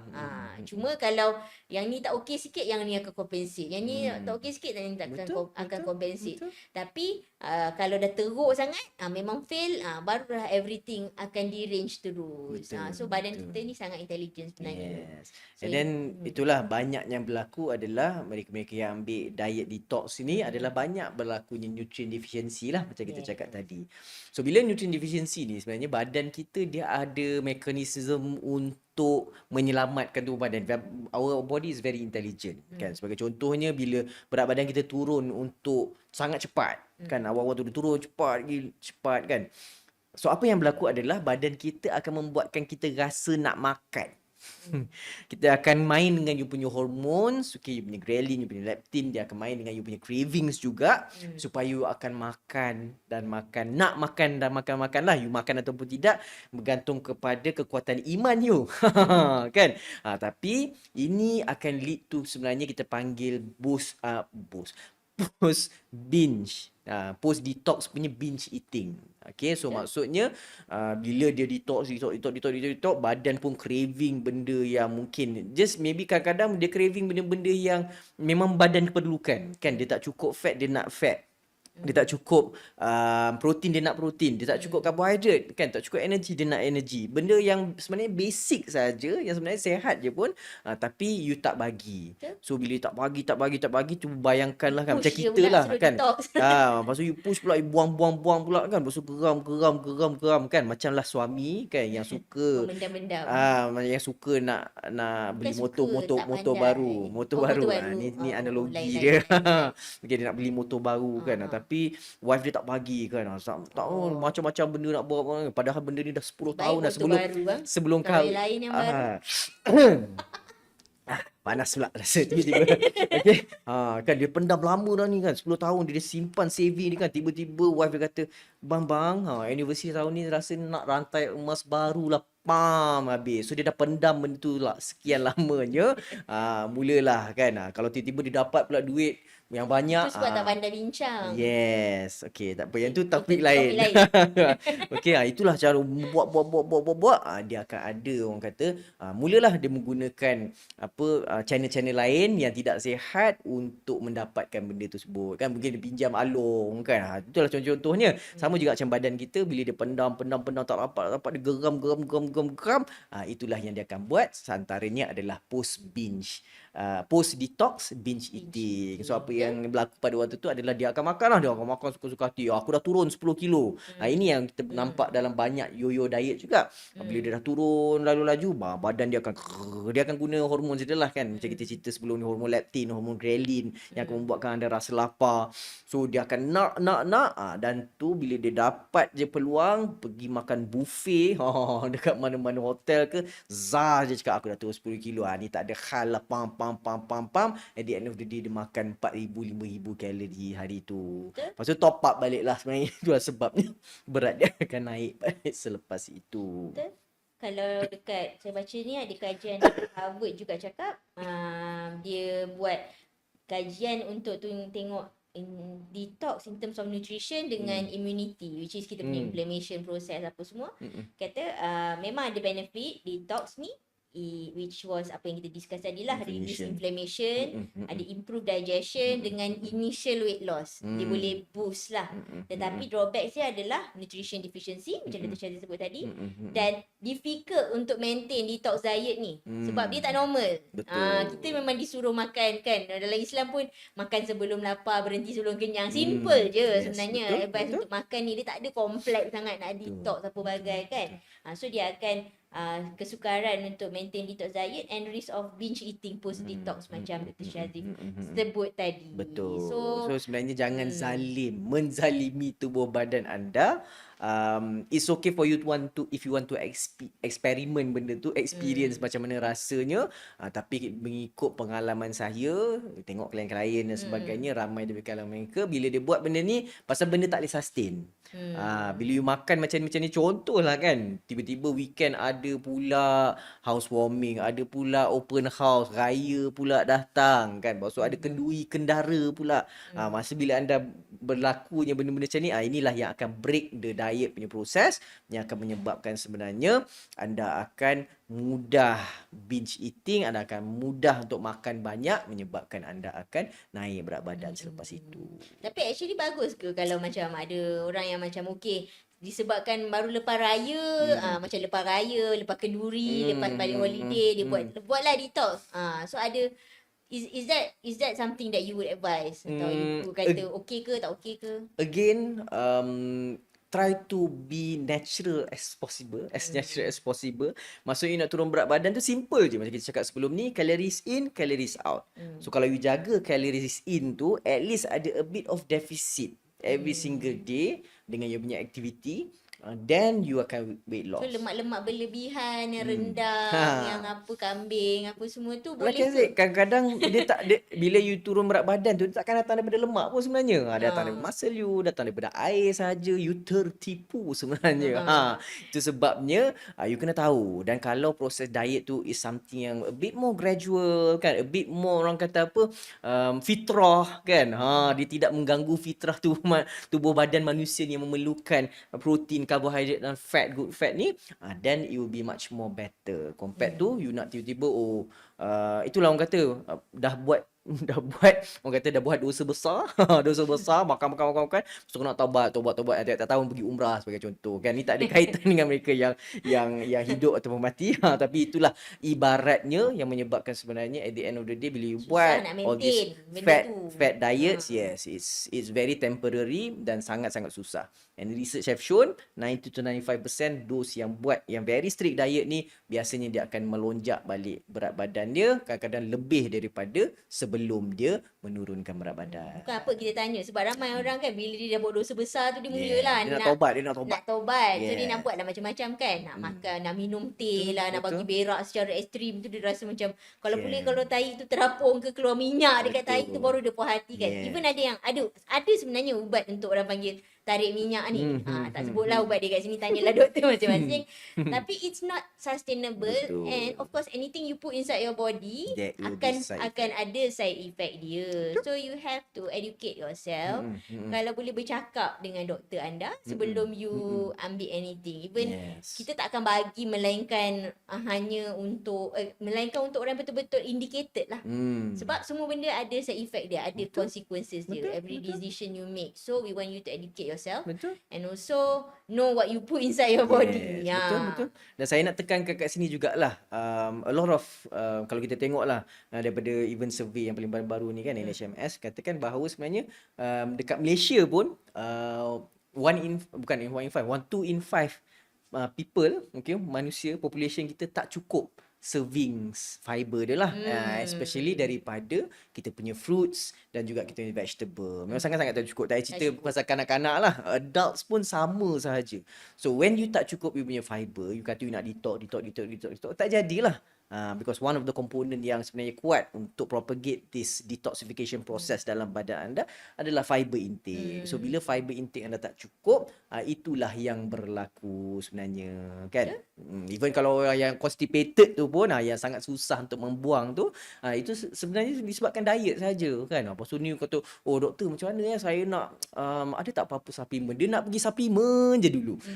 So just make sure kita orang sangat-sangat mensarankan if you can, see a dietitian even better kan, supaya dia boleh tuliskan okey berapa banyak you kena ambil, berapa banyak buah you kena ambil, berapa banyak sayur tu biasanya memang melainkan sayur-sayur yang starchy lah, okey. Sayur tu biasanya memang lebih banyak lebih lagi bagus kan. So kita nak improve you punya fiber dalam diet so that you will be orang kata super detoxy tapi melalui keadaan yang sangat-sangat natural. Alright? Less side effect. Yes. Alright. So itu saja untuk tajuk kita nutrition detox ni. So next kita nak go deep. Kita nak cakap pasal emotional detox pula. Emosi pun ada detox. Gitu. Jom kita tengok selepas ini.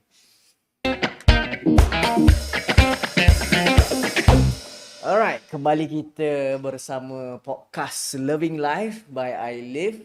So sekarang ini kita nak masuk satu topik yang lebih deep lagi kita panggil, menjiwai sangat. Tadi banyak pasal medical kan, pasal fitness, pasal diet. So sekarang kita nak cerita tentang korang ingat makan dan badan saja perlu detox? tidak. Sebenarnya anda punya emosi juga memerlukan detoxification. Terpaling perlu. Yes, sebenarnya. Pasal dia daripada emosi, dia akan efek anda punya physical well-being. So, saya nak bertanya kepada Dr. Munirah. Nak mengorek Apakah nak itu? menanya. Risau. Dua-dua. Dua-dua, Ini eh. kita panggil emosi detoxification juga sebenarnya. So, Dr. Munirah. Emotional intoxication. Tu boleh. Itu dengan cinta kita panggil. Yeah. Alright? So, emotional detoxification. Is it a myth? Apakah bondornya itu, Jang? Dan apakah keperluannya kita ada emotional detoxification? Silakan, Dr. Munirah. Alright. Dr. Syazri tanya apa keperluan kan. So, kita sebenarnya ada satu cabang yang kita bukan cabang, satu bridge tau. Yang dinamakan psychosomatic. Dari psikologi, somatic tu body. So sebenarnya ramai orang tak menjaga kemaslahatan bridge ni. Sedangkan bridge ni ada. Dan apa sahaja dari psikologi kita, dia eventually akan pergi juga dekat somatic kita, tubuh badan kita. Sebab manusia ni dia tak ada segregation. Okay. Dia whole. Lepas tu orang kata kalau you nak mengubati orang, nak heal, you tak boleh heal semata-mata badan je. You tak boleh nak heal semata-mata mind you je. You tak boleh nak heal semata-mata jiwa je. Dia kena tiga-tiga. So sebelum ni, contohlah sebelum saya ada kesedaran ni, memanglah dia akan help. Orang kata beautiful mind akan dapat beautiful body, akan dapat beautiful heart. Dia akan sebab bridge tu ada. Tapi tu kalau beautiful. Kalau ugly, Dah jenuh. ugly juga. Dah ugly lah. Kan you start having ugly, you ada ugly mind, ugly psychological state kan. Jiwa you ada banyak. Bukannya ugly tu bukan bermakna you ugly, tak. Maksudnya dia memang ada toksin. Betul. Tapi kalau badan kita, Allah ciptakan ada kidney dengan liver, ada sistem pencernaan kita yang boleh detox secara kita sedar ke tak sedar ke. Allah punya kebesaran, dia memang ciptakan kita terus ada sistem tu automated. You don't have to think about it. But when it comes to emotion, dia pun tak payah think juga. Tapi untuk kita detox emosi ni, dia perlu active process dan awareness. Kalau kita dah, bila mind kita ni dah strong, saya cakap mind ni, cara saya fikir lah, mind ni adalah kita punya segmen yang paling muda. Sebab bila kita lahir, barulah mind kita start to develop. Tapi kita punya emotion, roh kita ni dia dari luar mahfuz lagi. Dia tua lah sikit. Tapi yang paling tua sebenarnya body kita. Sebab dia lah yang berasal DNA tu dari sugar. Tapi bercakap tentang emotional detox ni, kalau masa kita kecil, kita automatic tau benda tu. Contoh, kita akan automatically buat benda tu sebab kita tak ada conditioning untuk rationalize lagi. Mind kita belum cukup strong untuk rationalize any situation. Contoh, kalau kita feeling grief, kita feeling sad, cara Allah wujudkan mekanisme untuk kita detox feeling of sadness tu is nangis lah. Nangis kan. So daripada kecil pun kita sebenarnya telah Secara diingatkan secara fitrahnya kita sedih, kita nak detox waktu tu adalah kita menangis. Lepas tu kita akan ada kan? masa besar, bukan kita hilang terus mekanisme tu. Bridge tu ada. Cumanya kita macam tak boleh nangis. Jangan nangis, nanti orang ingat aku lemah. Betul. Tak boleh nangis, nanti suami aku ingat aku ni cengeng kan. Macam saya dulu, saya tak nangis banyak. Saya sangat susah nak nangis. Dr. Syazri dia nangis lagi banyak dari saya. Betul. Sebab saya memang suppress. Something happen lah kan. Trauma yang berlaku menyebabkan saya rasa bila menangis tu tak selamat.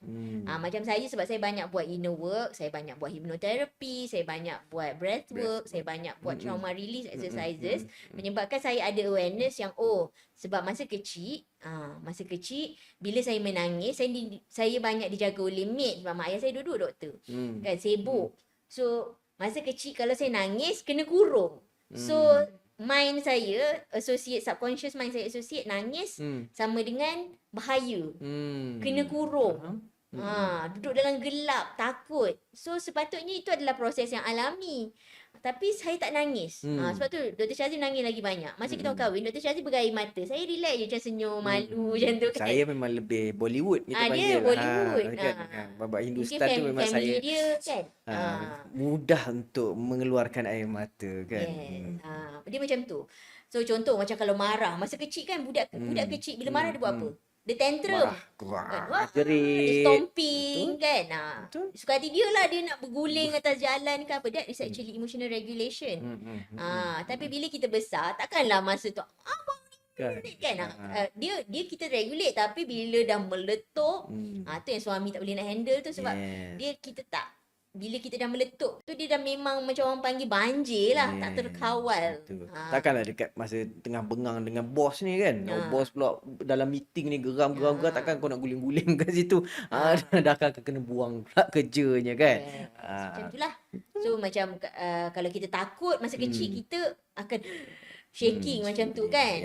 Tapi kalau dah besar, kalau kita takut, kadang-kadang kita kena acah-acah berani ke kan. Kita tak boleh nak menunjukkan kelemahan. Tak boleh nak shake off the ketakutan, the fear kan.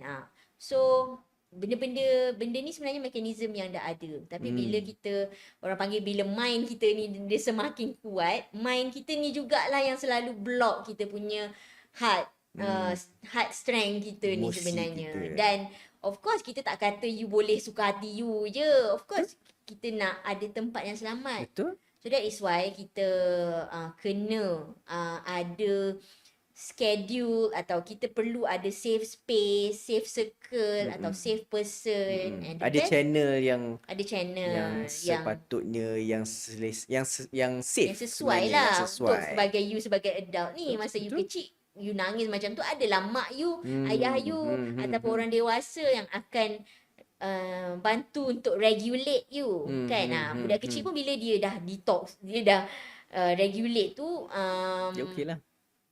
Dia lepas tu dia okey kan, lepas dia dah nangis. Tapi kalau kita cakap dia jangan nangis, cubit pula dia kat depan orang nangis, bangga pula, support pula kan, rotan pula kan. Kan dia akan jadi lebih dia akan tak resolve lah benda tu. Dia akan terbuku dan dia akan macam saya lah masa kecil dulu. Nangis sama dengan takut, nangis sama dengan kena reject, nangis sama dengan tak selamat. So sampai saya besar, saya tak boleh nangis. Bila saya tak boleh nangis, ni tak boleh, dia tak keluar. Dia macam sebab sangat ketakutan tu lebih besar daripada rasa selamat untuk just release the grief. Menyebabkan saya satu ketika saya pernah ada depression. Ada depression yang teruk, sampai tiba-tiba tak boleh nak kerja, tak boleh nak ni, sampai saya kena pergi program trauma release. Semakin saya buat benda tu, dan dia bukan sekali buat je. Saya kena buat lama jugalah, maksudnya konsisten buat, barulah saya boleh nangis. Itu pun macam setitik je tau. Aku ni punyalah tough woman lah orang panggil. Panggil apa? Boss babe. Bukan silver, panggil apa?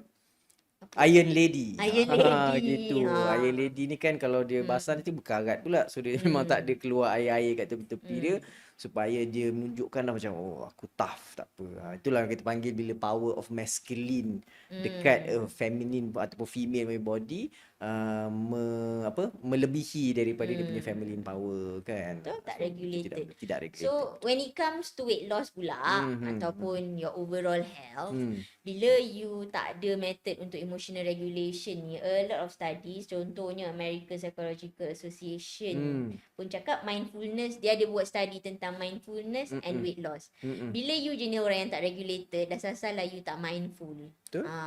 Apakah itu mindful? Mindfulness ni adalah kesedaran, awareness, awareness of your emotional state. Semudah macam rasa apa sekarang, check in. You ada tak check in diri you? Perasaan. Untuk rasa. Ada tak? Kadang-kadang kan saya, kadang-kadang macam sekarang sebab dah selalu, macam every hour I will have a few minutes untuk orang panggil hening dan check in myself. Khabar. Macam tu tau. Saya akan diam, just hening, which is actually orang boleh panggil meditation. Kalau saya panggil hening. Hening is just being quiet. Selalunya saya buat lepas solat. Ataupun setiap jam pun saya akan ambil masa beberapa minit untuk macam just Okay, kau rasa apa sekarang? Rasa dekat badan, rasa macam mana? Mungkin rasa gatal. Kadang-kadang kita tak pernah check in pun. Oh, aku ada rasa gatal dekat belakang ni sikit. Kan? Oh, aku ada rasa penat. Aku rasa macam ni. So, bila you tak buat benda ni, you tak ada regulation, you tak ada mindfulness, associated with emotional eating. Betul. Emotional eating ni dia makan sebab dia ada kelaparan emosi. Tapi dia regulate diri dia dengan makan. Yes, Dan bila emotional eating ni dia suka makan benda-benda yang calorie bomb, comfort food. Betul panggil comfort food. Dia nak comfort diri dia comfortable sebenarnya. emosi Tapi dia. dia makan. So comfort food ni usually high fat, high sugar, calorie bomb. Kan. Dan Kita panggil lah psychological hunger Psychological instead of physiological. Maksudnya sebenarnya bila anda lapar ni dia ada dua kan komponen yang paling besar. Satu adalah physiological, maksudnya secara fizikal ni memang anda perlukan makanan. Mungkin anda punya energi tengah deplete, memang anda perlukan makanan. Tapi anda tak yang tu biasanya terkawal sikit lah. sebab you Berbanding mindful. dengan berbanding dengan psychological hunger ni yang dia biasanya membuak-buak disebabkan emosi yang tak terkawal tu, tak ada detoksifikasikan tu. tak boleh nak regulate. Yes, Dia menyebabkan anda terpaksa nak gunakan makan binge eating, anda akan lebih makan benda-benda yang anda craving. End up anda akan dapat itulah weight gain dan sebagainya lah, tidak sihat. Ada masalah dan susah nak control lah. Betul, kan? betul, So betul. You tak that's boleh why, nak stop. yes. Even for myself pun, sebelum tahun 2020, saya tak pernah tahu tentang pentingnya emotional regulation. Saya tak pernah tahu tentang how trauma affects how I live, how my body works, how my heart works, how my mind works kan. Tapi saya start tahun 2020 di mana saya start belajar tentang mindfulness. Saya start ada teknik untuk regulate my emotion, duduk dalam circle yang sihat untuk saya punya emosi dan safe circle kan. Dan saya memang buatlah healing work ni orang panggil kan, pergi retreat and all that, pergi program untuk detox, untuk trauma release. Dan Dr. Syazri boleh testify lah kan benda ni. Saya lebih mudah untuk lose weight dan saya lebih mudah untuk sustain. Cuma bila dah penat apa benda, of course everything takes process. Betul? Bayangkan saya dah hidup selama sebelum tahun 2020 33 tahun 34 tahun. hidup dalam keadaan yang tak sedar kan, main like hidup sekadar hidup lah sahaja. orang panggil kan. Tapi tidak menjalani hidup tu, life happen to me. Kan. So takkanlah tiba-tiba dia terus okay. Tapi the moment saya start buat benda ni, saya start lebih mudah nak sustain. Saya dah tak ada dah emotional eating. Kalau dia pun macam aku lapar sebab ni sebab emotion ni kan. So kadang-kadang bila kita buat simple breathing exercise dah macam hilang lapar tu. Betul kan. And then itulah to look at it at a different perspective sebenarnya. Bila orang contohnya lah yang melakukan diet detox yang terlalu ekstrim ni, dia akan sebenarnya efek emosi balik kan. That's why kita nampak orang-orang yang melalui very strict diet ni ataupun detox diet ni sebenarnya dia akan lebih mudah marah kan, dia akan lebih akan mengganggu tidur dia akan lebih mudah untuk kadang-kadang emosi tiba-tiba je rasa sedih gila-gila kan. Tiba-tiba je apa pasal emo sangat ni. Even lelaki, saya pernah jumpa klien-klien saya yang betul-betul very strict diet dia, lelaki tu dia akan jadi sangat-sangat mandom, sangat-sangat tentu. Tiba-tiba sentuh-sentuh sikit je kita nak melawak je, tapi dia tiba-tiba dia meletup. Dia hangry sangat-sangat. So itu yang berlaku kepada mereka yang sebenarnya yang melakukan fat diet ni ataupun very strict diet ni, dia akan mengganggu definitely your emotional state, because like macam Dr. Moon cakap tadi, it's a bridge in between tu. So kalau kita tak regulate, sebenarnya itulah yang berlaku dalam tubuh badan seseorang itu. Okay? Right. Alright. So terima kasih Dr. Moon. I think very informative kan, menarik. Ada emotional detox juga yang anda perlu ambil perhatian, dan anda perlu ada cara-cara untuk anda channel your emotional state tersebut. Okay? Alright. So lepas ni mungkin lebih deep lagi. Lebih penuh cinta. Ni yang saya risau juga kadang-kadang. Okay, tapi kita nantikan untuk segmen yang seterusnya. Alright, kembali kita dalam podcast Loving Life by I Live Clinic. So kita nak masuk satu topik yang macam one of the pillars dalam iLive sebenarnya kita bawa, iaitu relationship and intimacy, kan. So pelik jugalah kan, pasal relationship ni suami isteri ni kena detox juga. Kita ingat detox ni untuk turunkan berat badan, nak jaga badan, nak jaga sistem pembuangan saja. Oh, rupa-rupanya relationship pun needs detox juga. How Dah you do guana anything pula. is how you do everything. Yes. Kalau kau tersumbat Kan. kan. Saya rasa mungkin kan masalah-masalah relationship rumah tangga sekarang ini banyak berlaku mungkin disebabkan diorang tak ada proses detox.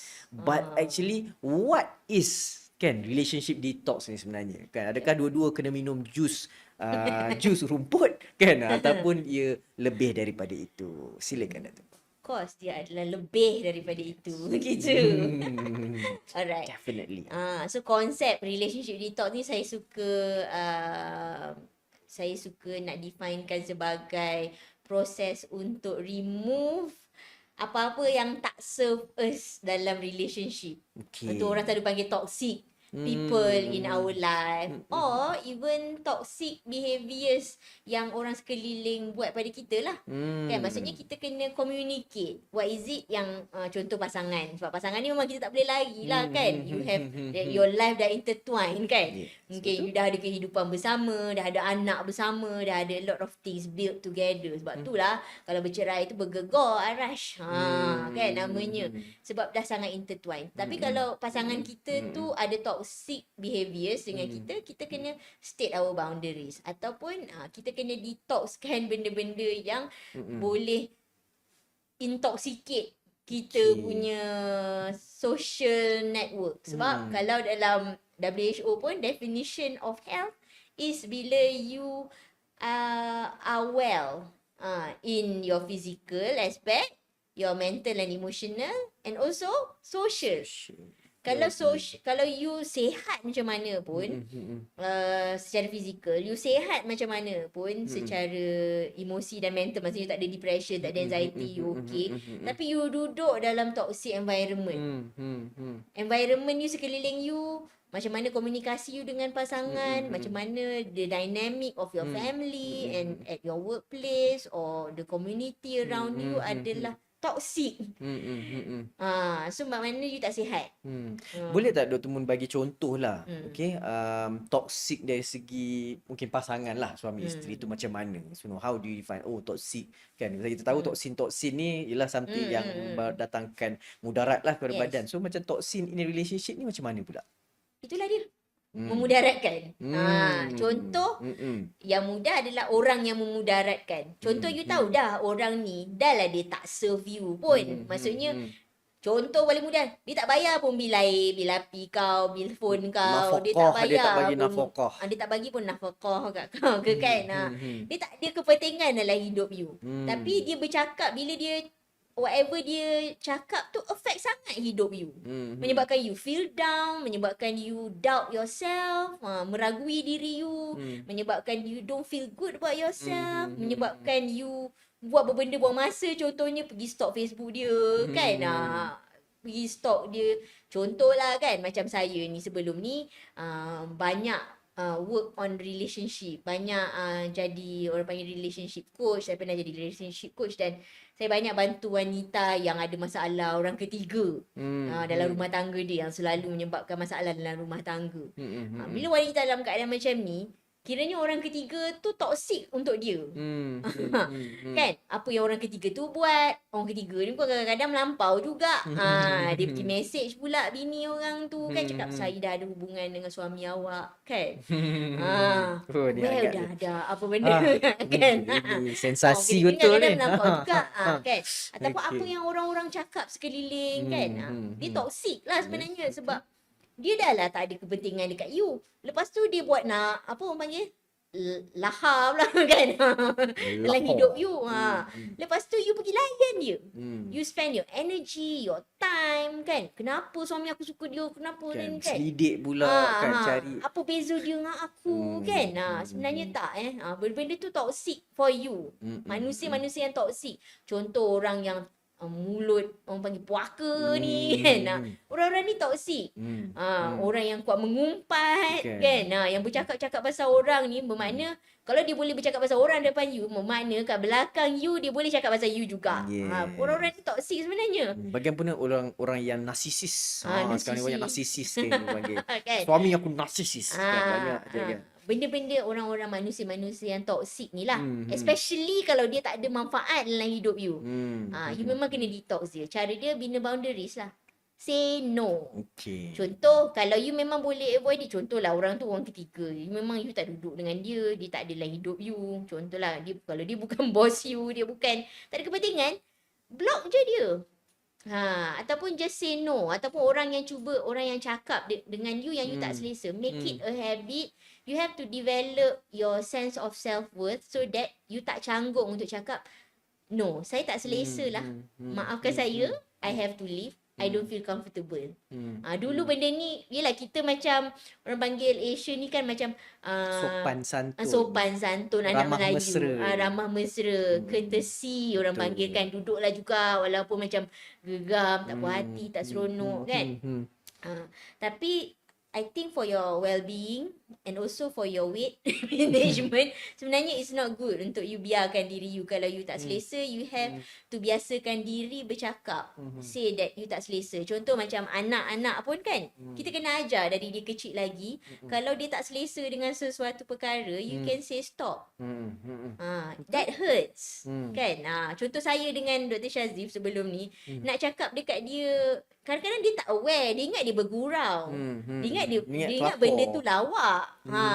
Dia ni pak lawak sikit kan. Dia ingat benda tu lawak, tapi masa tu saya tak boleh proses lawak tu. Sebab saya setengah emotionally hurt. Benda tu sometimes trigger something in me. So you have to learn to say stop. I tak comfortable. I don't want to, this is not the best time for me to talk about this. Kan? Macam, ataupun sometimes benda tu lawak pun kan, kata, sorry, I'm just making a joke. Faham? Tapi I tak okay. Macam tu cara dia. Tapi this thing kan, sebab dia conditioning tau. So it needs a lot of, satu, your sense of self-worth. Sebab sebenarnya whatever relationship yang you attract, yang you bina around you, your outer world, is actually just a reflection of your inner world. How you value yourself will reflect in the kind of situation you put yourself in. Betul. Kalau you adalah orang yang tak menghargai diri you, it will be so easy untuk you duduk je. Biarkan je diri you tenggelam di dalam. Bukan lautan cinta, lautan toksik. Betul. Tapi sangat susah lah. Saya rasa kan secara realitinya lah, frankly speaking kan, sebagai seorang husband, it's very difficult kan. Pasal kita macam, inilah amanah yang diberikan kepada seorang suami, ketua kan, penjaga, doorkeeper kepada keluarga tu kan. How you want to basically separate ataupun say no tu sangat susah. Kan, especially bila wife you menyakiti you, you nak cakap, betul. Jangan buat macam ni. ni. It takes macam, memang berat lah benda tu sebenarnya. Dan benda tu berlaku dalam kepada kebanyakan suami-suami di luar sana kan. Dia tak boleh nak kata no, and kadang-kadang bila kita sakit menyakiti tu pun kita pun tak tahu, tak sedar tiba-tiba macam alamak asal dia merajuk kan. Dan kita pun tak ada communication tu. So that is why I think sometimes it happens, breakdown lah kat situ kan. Dia jadi toxin. Betul, because this is not something yang kita ajar kat sekolah. Kan kita tak diajar. Dan kita ingat kita melaluinya tu dah cukup. It's just based on experience. Kau kahwin, pandai lah kan. Ilmu rumah tangga tu jalan sendiri kan, based on experience. Kursus kahwin tak cukup. Tak cukup kan. Ilmu kahwin ni macam alah tak apalah kan, boleh belajar dekat drama-drama, boleh belajar kat TV kan. Itulah kita punya source of ilmu rumah tangga. Tapi actually itulah bila jadi macam tu, breakdown, mulalah kes penceraian, mulalah kes orang ketiga dan sebagainya lah, lebih menyakiti. Betul. So even saya dengan Dr. Shazif pun kan, sebelum kita belajar secara aktif and upgrade diri kita, betul. Bukan saya je selalu tersakiti. Dr. Shazif lagi banyak tersakiti sebenarnya. Betul, kan. Tahu lah perempuan ni mulut dia laser kan. Kalau dia menikam tu sampai ke hulu hatinya. Kan? Susah nak bernafas, cuma dia berhenti sekejap. Itu yang orang kata hurt people hurt. Bila saya menyakiti dia sebab saya sakit. Betul? Betul? Dan dia pun menyakiti saya balik Betul. secara subconscious. Tak ada orang kahwin untuk sakit menyakiti. Betul. Tapi bila kita tak ada ilmu dan Mm-mm, kita mm-mm, tak rasa bothered untuk, bukan tak bothered, tak aware kot. Yelah, Yang betul. actually ilmu rumah tangga atau ilmu komunikasi ni boleh upgrade. Betul. So kita become toxic to one another. Dan kita tak ada boundaries. Kita tak ada me time. Kita rasa kalau dah kahwin everything kena me time, especially untuk wife selalu macam ni. Bila dah kahwin dia rasa Korbankan husband dia segalanya. je lah kawan dia. Betul, Dia tak ada berkawan-kawan dah. Padahal sebenarnya it's very important untuk you regulate. You kena ada me time, kena ada we time, kena ada our time, circle Semua time. sekali. Betul. Kan? Kena ada semua-semua tu. Dan bila bercakap tentang weight loss, bercakap tentang kesihatan, memang banyak study, kita tengok Mayo Clinic lah, macam-macam lah. Banyak jurnal, banyak juga systemic review yang bercakap tentang kaitan social support dengan weight loss and overall health. Orang yang ada poor boundaries, ada poor social support, ada poor orang panggil social influence dalam hidup dia, dia akan mudah untuk dia akan susah untuk mengekalkan healthy habit. Dan dia akan mudah untuk relapse balik. Dan kalau dia ada ambil, dia ada buat active intervention. Contoh dia cuba untuk eat well, dia cuba untuk exercise. Tapi pasangan dia tak supportive. Ataupun dia tak boleh nak communicate and get support. Dia tak boleh nak even cakap pun, saya tengah cuba nak lose weight ni kan. Tiba-tiba pasangan dia, alah tak payahlah, you dah lama macam tu, tak apa, I suka you macam ni. Dia tak faham tau. Macam saya dulu pun saya selalu sabotage. Dan saya selalu tak puas hati dengan Dr. Shazif bila dia start untuk lebih fitness, menjaga diri, lebih kan? menjaga diri. Selamat saya tega. Saya macam saya secara tak sengaja. Secara tak sengaja. Dan bila berlaku macam tu, dia akan macam buat orang rasa tak best dan tak nak pergi gym ke, tak nak, gaya tak hidup dia sustainable lah gaya hidup sihat dia. Kalau wanita pula, ramai macam klien-klien saya bergaduh suami isteri sebab suami tu tak suka the lady pergi gym. Kebetulan dekat kawasan dia orang tu tak ada gym yang ni. Dia kata, awak ni nanti tunjuk body lah dekat lelaki. Padahal wife tu tak ada niat langsung. Dia memang nak sihat je. Tapi sebabkan dia orang ada communication breakdown, wife tu sangkakan lelaki ni tak supportive dekat dia, rasa tak disayangi. Yang husband tu pula rasa insecure. Padahal sebenarnya masing-masing tu tertrigger yang berbeza, tapi tak boleh communicate. Dan ini yang menyebabkan you tak boleh nak sustain the healthy lifestyle. Dan bila anak-anak you tengok, children see, children do lah. Diorang pun tak boleh nak sustain, tak boleh nak ada gaya hidup yang sihat, tak boleh nak ada healthy boundaries, tak pandai nak cari ataupun tak, orang kata sebenarnya relationship ni bukan you cari, you attract sebenarnya. Kalau you tu orang yang positif, you akan attract orang yang circle yang positif, orang-orang yang positif, pasangan yang positif. In fact, kalau you start working on yourself, pasangan you pun akan start to dia akan inspire. Dan dia pun sendiri nak jaga diri dia sendiri juga. Kan? Dan banyak juga saya personally, basically from my personal experience juga, mereka-mereka yang ada relationship punya issues, itulah antara tembok paling besar dia. Bila contohnya dah seminggu, 2 minggu, 3 minggu je kan, 3 kali seminggu pergi exercise, jaga makan apa semua, tiba-tiba jadi masalah dalam rumah tangga. Ialah ada skandal ke, tiba-tiba ter WhatsApp sini ke, ter FBI dan sebagainya. Itulah yang menjadi penghalang terbesar untuk dia konsisten, because changing your lifestyle is about consistency. If you cannot consistent and tak boleh maintain lifestyle tu, that is when benda tu tak jadilah. You nak sihat tak jadi nak sihat, you nak kurus tak jadi nak kurus. And banyak ni daripada kalangan mereka, especially yang dah kahwin ataupun yang tak kahwin lagi, yang single tu, jadi mungkin tengah bercinta monyet gitu, tiba-tiba terclash lah kan, tiba-tiba terputus lah dan sebagainya. Itulah the time yang biasanya diorang akan sangat-sangat down bila diorang tak ada tempat untuk regulate dia punya emotion, tak ada tempat nak channelkan sepatutnya. Diorang diorang akan paling mudah adalah diorang akan sabotage diorang punya tubuh badan lah. Itulah datangnya makan sesuka hati, tak nak exercise langsung kan, dan membawa mereka kepada leading an unhealthy punya lifestyle. Betul? So secara praktikalnya apa yang saya boleh rangkumkan adalah your relationship, the relationships around you boleh make or break Yes. your health. Ya, betul. Essentially. Betul. Kan? Contoh, So, sangat penting untuk you tahu menjaga relationship you ni. Sebab dia boleh make or break you. Betul. So, sangat penting untuk you jaga the relationships dan juga set boundaries kan. Benda-benda yang not healthy, not serving you, detoxkan dia. Create boundaries, value yourself. Dan saya rasa juga penting juga untuk pasangan ni, suami isteri ni, untuk ada detox ataupun retreat kan. Maksudnya kita nak Secara detox practicalnya, secara yes. emotionally kan.